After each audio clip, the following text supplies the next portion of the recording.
Hello and welcome along to a brand new episode of Kicking It with Nairabet. After an intense weekend of Premier League action, we're back for a conversation that ensues after match week 10.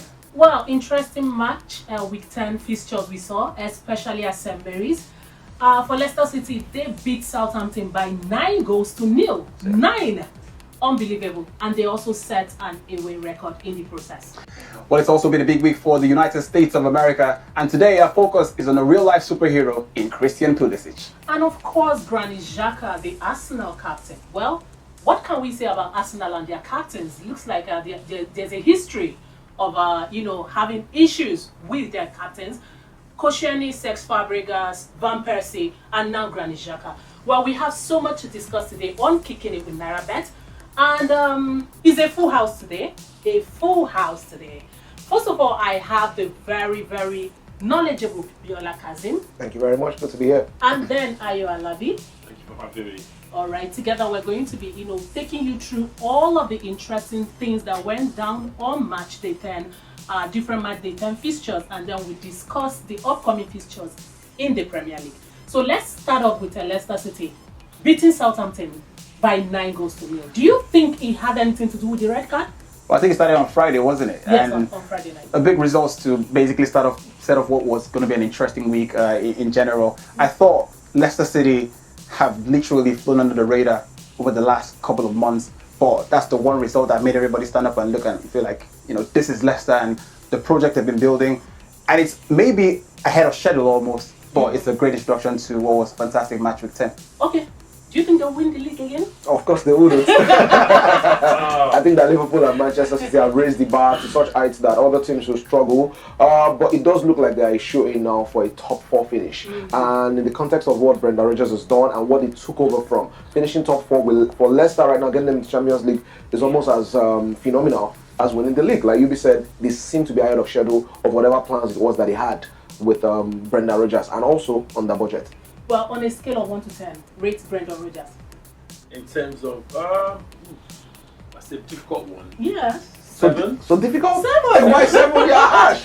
I'm harsh. It should be 9 or 10. No, In terms of his 7, ability as a manager, 7, or please. what he's done at Leicester. Must be what he's done at Leicester. What he's done at Leicester, No, I'll not say- just Leicester, Celtic and the rest of them. I mean, because I think he lost Liverpool the league, personally. Did Do you remember? he? Yes, he lost Liverpool the league. Okay. Against Chelsea. And Crystal Palace. So you No, blame him forget for the Crystal Gerrard Palace. slip? I didn't blame him for the Gerrard slip. I blame him for having his fullbacks high and wide. When a draw, you still win the league. Okay. They would have appreciated it. And Detroit against it's a fair Crystal point. Palace? Detroit against Leicester. The damage was already done because they lost 3 points against Chelsea. So all they wanted was to squat these 7 goals. So Okay. they just went boom, all out attack.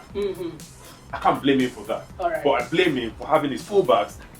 I know managers, and that's why Mourinho is a winner.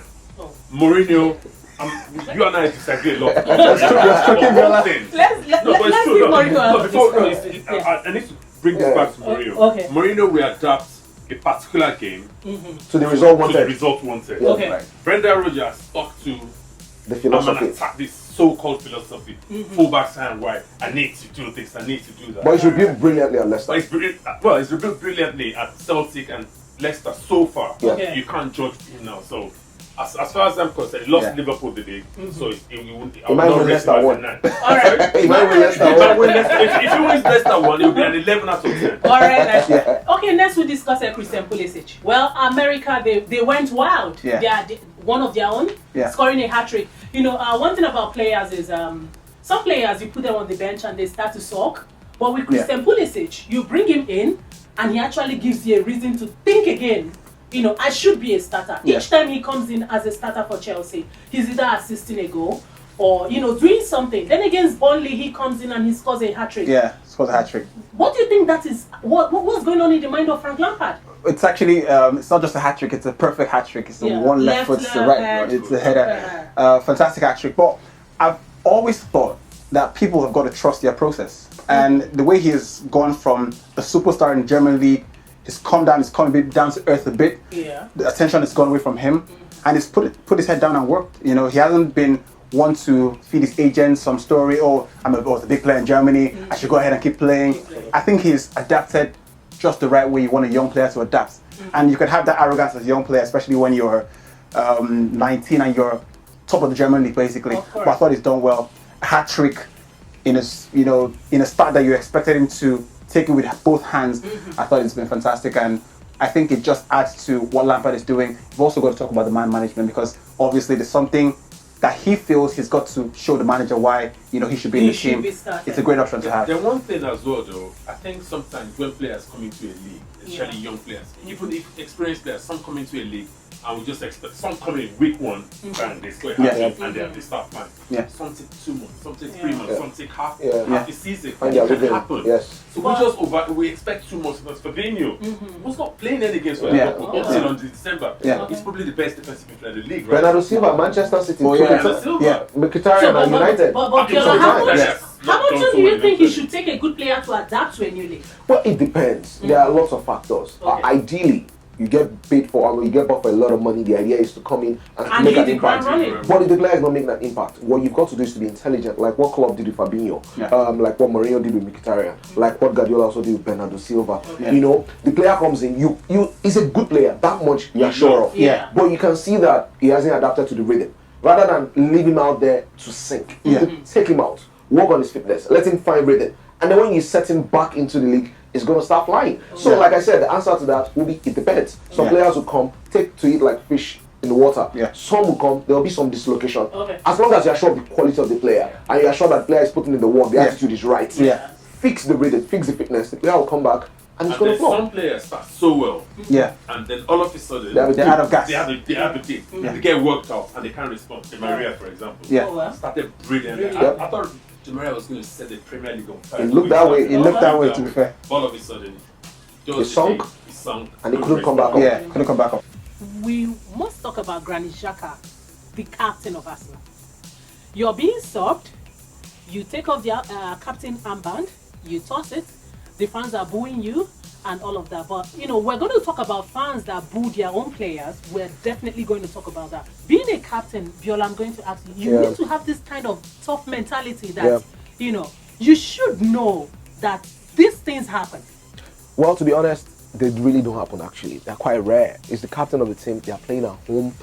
He's putting a decent shift. I do know that there's some history between Granit Xhaka and Arsenal fans. I think that players like him, who symbolize the end of the era of Arsene Wenger, get a very bad rap. Himself, Mustafi, a few other players get a really, really bad rap from Arsenal fans. And that has built a groundswell of I would say negative emotions, so much so that no matter what he does, he always gets on the wrong end of the stick. It was taken off, he took off his band, tossed it like you said, and it was walking off. And first, the fans started jeering when his number was pulled up. And then when it was walking off, they started booing him. The reality of the matter is that Yannick has taken dog abuse for a long time.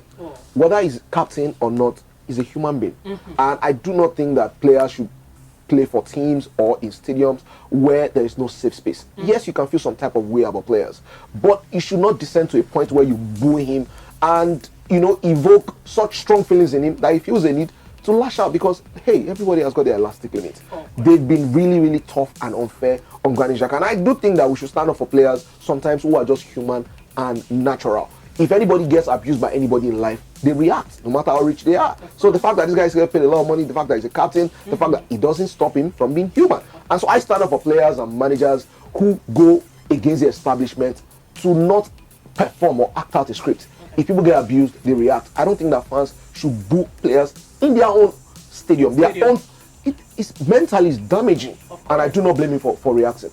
So, do you see Granit Xhaka as a captain material? No. Who should be Arsenal captain? The funny thing is, there are no captains in the game. There's only one good captain in the Premier League. Who is that? That's Azpilicueta. That's the only natural captain. Or maybe Van Dijk? Van Dijk should pass for a good captain. Ashley Young is Man United captain. Ozil is captain in Arsenal. Harry Kane is a good captain though.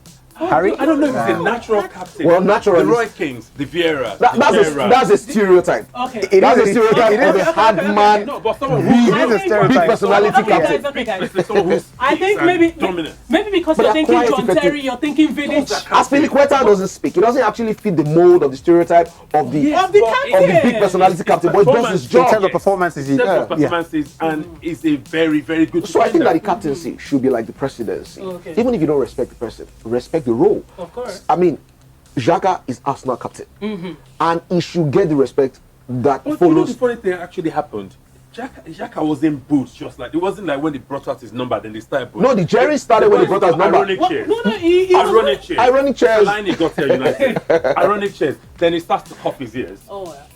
He now starts to say Oh, well. louder. You know And what? then they start to boo. You know what you mean? Just before you wrap it up on You that know, conversation, yeah? I'm just going to toe Biola's line a bit. I feel there cannot necessarily be a hard line as to how players should react and not react. Some players are peculiar.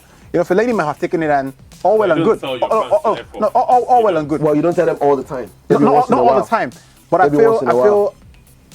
there's a scapegoating mentality across the Premier League, across the modern football fans. You know, so There's once a player that always it's magnified now. To bring all of this together, Yeah. Arsenal have had problems with starting with Gallas, to Van Persie, Yeah. to Fabregas, to Koscielny, and now Xhaka. all their captains. If the fans have a constant, I'd say, conflict with their captains, captains. maybe sometimes we should take a look away from Sometimes players more about them and look than at But the the fans. captains too as well. The captains, Fabregas left to go. He wanted to go. They didn't really have a problem with Fabregas. Then Van Persie was the little boy inside him, wanted to go to United. Of course. Arsenal fans don't like And then United. Koscielny, United we captain remember goes the to Arsenal, unveiling of fuming. Koscielny. Absolutely. Anyway, the general point is that Arsenal fans have got to be better, particularly at home. Well, I don't like You've got Arsenal also, fans. I think we can just wrap it up with a conversation. I think a couple of years ago, when Wayne Rooney wanted to leave United, and yeah. and We and, booed him. and Mourinho was locked on to get him. Yeah, when it But was the game they Chelsea. played at United, he said United fans are unreal. The way they received Wayne Rooney at the time But don't forget- changed his don't mind forget, under on Alex where he should go. They went to his house. No, of course. But what I'm saying, So what here's the I'm point. saying is, I'm not saying he's right. Rooney suggested he was going to go to Manchester City. Yes. Of course, Yeah. it is not right. So Yeah. I'm saying that there was a clear reason. Okay. We don't know the exact reason why Xhaka gets Xhaka dogs is- abuse. It's just We don't know the because reason why it's he's been useless. just. That's why it's dog abuse. Oh, well. That's not unfair. good enough. That's It hasn't unfair. been good enough. The stats don't show that. It's not good enough. I'm sure, as in, we're not going to see the end of this Arsenal story, so we'll just move on from there. For Manchester United, looks like they finally have found a way to win away from home, starting from you their sure? yeah, they won away from home Europa League against Partizan. Partizan Belgrade, Yep. and then Pukki did not attend the party. And they won He hasn't Norwich attended any City. party in a while. They beat Norwich City by 3-1. 3-2. should have been 1, five yeah. actually. Three goes to one. It should have been 5. well, but in fairness, if you're should have one, been 4. or should have been 4 because the One one of the penalty penalties. Yeah. wasn't a penalty, and of course United have obviously they keep setting records now. Martial and Rashford, the Yeah. first set of players to miss 2 penalties in a Premier League game. Premier League game. It's quite amazing, but I mean, it would be some sort of a relief for United fans, especially because of what the season has been for them. But to be honest, they should be beating Norwich City. Absolutely. You know, that's just what it is. Yes. And so you see the extraordinary, extravagant praise for the form. Would City be pleased with beating Norwich 3-1? City lost to Norwich, though. No, I mean they did, but I mean in normal circumstances it wouldn't be a big story. You mean But there are no normal circumstances in the Premier Yeah, League? there's no anymore for Manchester United. There are no normal circumstances. So it's 3 games without a loss for United because starting with the Liverpool game, remember, where they played a 1-1 draw. So they will obviously take some confidence from that because confidence obviously had been shot. If you go 3 games, you don't lose. You put 2 away wins, you go together, you've got Martial back. It does look like you have some familiarity and a blend going forward. Yeah. You'll be excited. But like people always say, there are tougher tests ahead. There's Chelsea away, there's Carabao Cup as well. Yeah. So those are very difficult games. I mean, there's the Carabao Cup, there's Chelsea, Bournemouth, Bournemouth, and yeah. then we have Bournemouth international will break. be tough. Yeah. Absolutely. So remains to be seen if they fully turn the corner, but they will take this respite from what has been a horrendous run of form in recent times. All right, away from Man United, we move to the Spanish La Liga. A team just coming from, the relegation back to the La Liga. Are they going to do a Leicester City on us? Well, I'm not sure they would. But I think you've also got to put it in perspective in the sense that Granada top of the table in a week where Barca and Real Madrid do not play. But regardless, it's a great story. Regardless, it's a What does it matter? Don't say that in Granada. it's a fantastic. I think you're in Granada one time like that. That was Sevilla. Oh, actually. Seville, right? But it's a fantastic story, and you've got to go back to Tony Adams. Some managers actually laid the building blocks for some success. I thought they've been fantastic. The club on a shoestring budget, to do what they're doing, regardless of who didn't play in the weekend. I think it's fantastic, and I feel it coincides with the the new formula of TV rights in the La Liga. You know, where Real Madrid and Barca do not go negotiate their own TV rights anymore. Yeah. I think it's fantastic that across board now people are getting a bit more. A greater share of what is a great league, and I think we're going to see a bit more teams like Granada. We might see a few more teams like Mallorca do a few surprises over the next couple of years, and I think it's just fantastic that the league has that kind of balance almost. All right, then let's get on to the last actually interesting social media conversation that we've been picking up across the timeline, and it's a certain N'Golo Kanté and Wilfred Ndidi. A lot of people now saying, especially off the numbers he's put up in the last couple of seasons, he's better than Kanté. Is that something that sits well with you? No. I'm just going to say Kanté here, Kanté there, Kanté everywhere. Let's not go there. Is that because you're a Chelsea fan? No. But for Wilfred Ndidi, he's fantastic. You check his number, the tackles, recoveries, and the rest of them. Yeah. Fantastic player. But N'Golo Kanté, especially under Maurizio Sarri, you know, I was of the opinion that Sarri should let Kanté be Kanté, be a defensive midfielder. But he's actually shown that even moving forward, he could do even better. So for me, I think N'Golo Kanté is just, you know, just does it nudge him by just a little bit, or is way better than Ndidi? I don't think it nudges him. I mean, I think that Kanté in totality, you know, is ahead of Ndidi. Right. So it's not a nudging thing, right? It's head and shoulders. His anticipation is excellent. Recovery tackles is everywhere. Energy bunny. He started goal scoring to his game now. He's got a few goals last season. He's struggling a little bit now with injuries. But Kanté on form. I mean, Kanté was in Leicester. It was probably the most important reason why they won. Yes, there was Mahrez and Vardy scoring goals, but he literally shut everything down. Went to Chelsea as well. Made such a huge impact that he won the league. Chelsea in general last season were topsy-turvy. But like I said, Kanté on form, Ndidi on form. There's a dynamism to Kanté's game. There's an omnipresent nature to his game.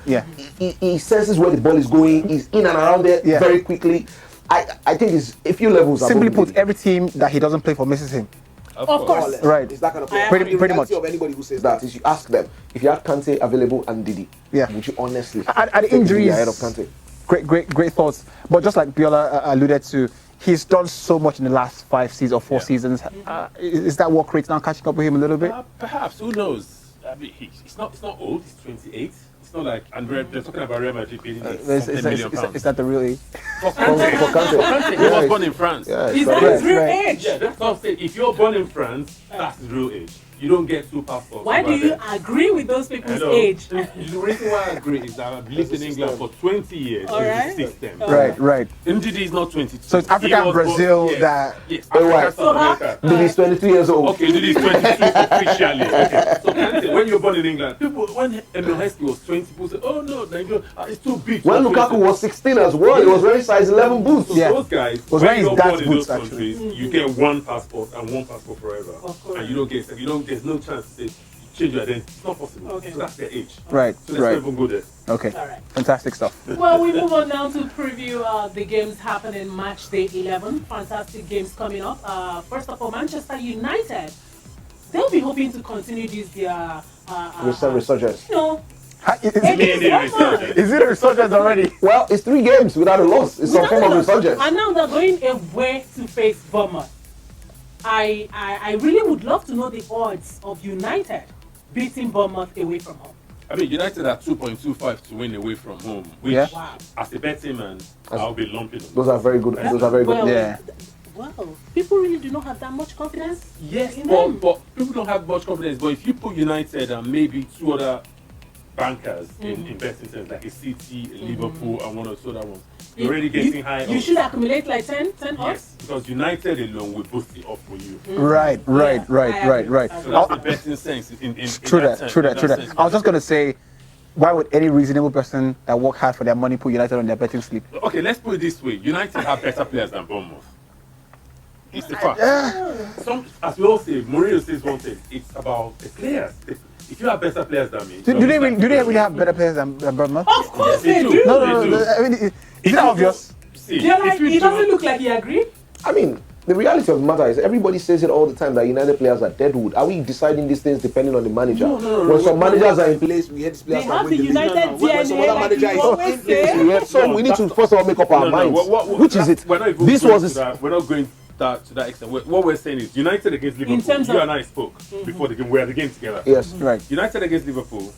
Only 2 United players Yeah. on current form probably get into the Liverpool. Which one and which Which one one? and which one? Pogba. No way. No Wait, way. Pogba should get into the Liverpool Pogba will midfield, get to their actually. midfield. Yeah, Okay. we- Ahead of No, Pogba no, will- he'll get Henderson. Maguire won't get ahead Maguire of won't get ahead of. Maguire won't get ahead of Matip. Pogba ahead of who? Ahead of who? Henderson. Pogba will get into that midfield. No, he would. He He would. definitely will get into that Maguire midfield. is better than Current Matip. form? Maguire is No better way. than Matip. No. Not on current form. Okay. Not on current Opinions. form. Anyway, On- opinions. But at the end of the day, Yeah. things can happen. United were at home. The home support, everything. Yeah. So All things being equal, carry Liverpool. all things being equal, United should win at Bournemouth. Yes. But we Right. have seen that Bournemouth as well can be a very difficult side to Yes, beat, absolutely. particularly at home. Yeah. Eddie Howe has done a phenomenal job. He's drilled them into a very, very good unit, and they usually seem to be up for the big occasions. Yeah. So they make the Yeah. ground extremely difficult. Yeah. So if United And the go, tight pitch. they go into the game and they play the way they played in away games, tentative, Yeah. low on confidence, Yeah. relying on fast breaks. I think that it could be smoothed, Yeah, by absolutely. Bournemouth. Yeah. But if they go in, take the initiative, Score the make first life goal. very Scoring difficult, the first score goal the is first goal, always important. maybe they will have a chance. But Bournemouth has always been, so United won there, I think, the past 2-3 years or so. But it's always been a close game. Yeah, it's always been a close game. City went there as well, close win. They've beaten Liverpool in recent times. They Yeah. hammer Chelsea. Yeah. So it's a difficult Yeah. ground Yeah. to Yeah. go to. And it will be a really good test for United. Yeah. Oh well, for Chelsea they'll be facing Watford, looking for their 6th, 7th consecutive win. I think something in that region. 7th consecutive win for Frank Lampard Probably. against Watford. Yeah. What do you make of that fixture? I think I've been mightily impressed with Lampard and how he's gone about the job. There is an acceptance that he's at a club that needs results and not necessarily going to wait for him to beat this. We can't sign players, so I can do anything I want. I like the way he's gone about the job, and you can tell He's a very good he's got manager. a real mentality to himself. He doesn't faff around. When he's not happy, you can tell he's not happy.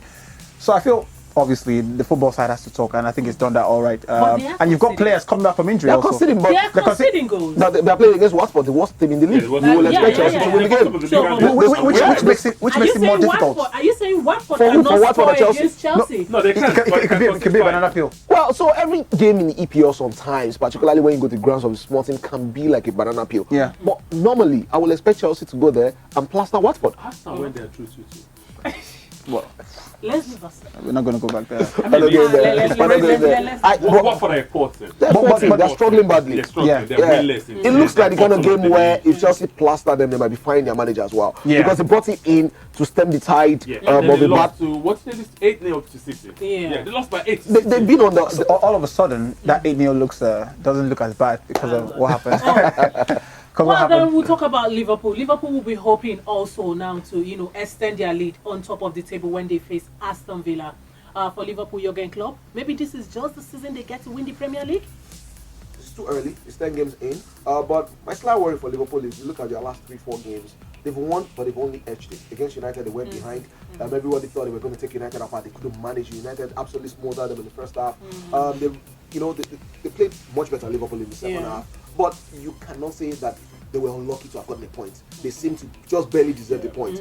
We saw the game against Tottenham as well, conceding in the first minute. You can just get the feeling that they don't have a very large squad. They literally play the same first 11 in every game, Yeah. apart from I a mean, few they change changes their midfield. in the middle. Yeah. Apart from a few changes in the middle.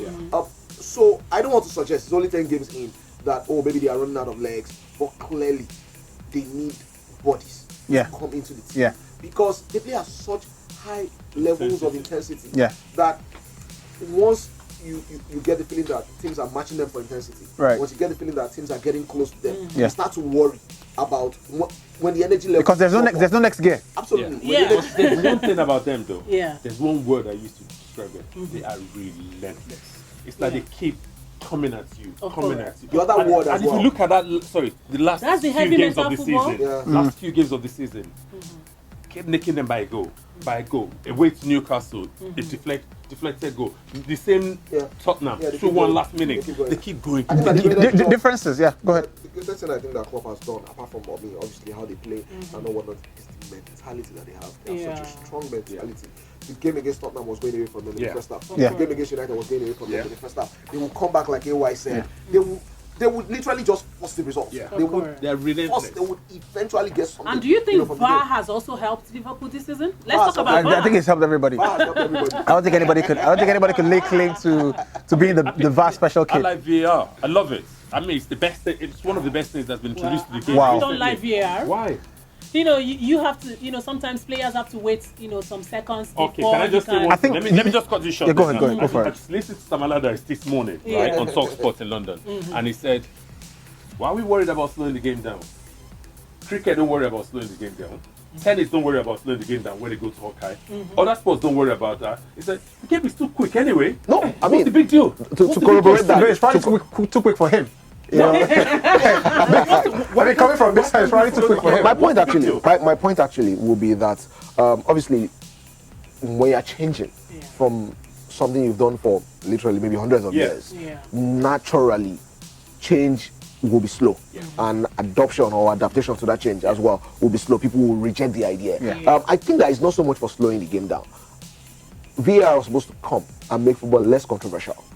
But what we're saying this season is that it's actually made the game more controversial, You know the problem is, as controversial as it's it been. was. We've seen VAR make calls that we do not accept. VAR And VAR was is supposed to human be beings, technology. remember? I agree. But VAR was supposed to be enhanced technology to make decisions almost uncontroversial. To make decisions. but the bottom line, in the Premier League, We saw the Rashford, we the Daniel complain James so penalty. it's Yeah. not what Manchester, penalty. it should not be. The VAR reviewed it and say gave the a penalty. penalty, The problem is, in the Premier League, in Germany, in Italy, in Spain, they don't complain.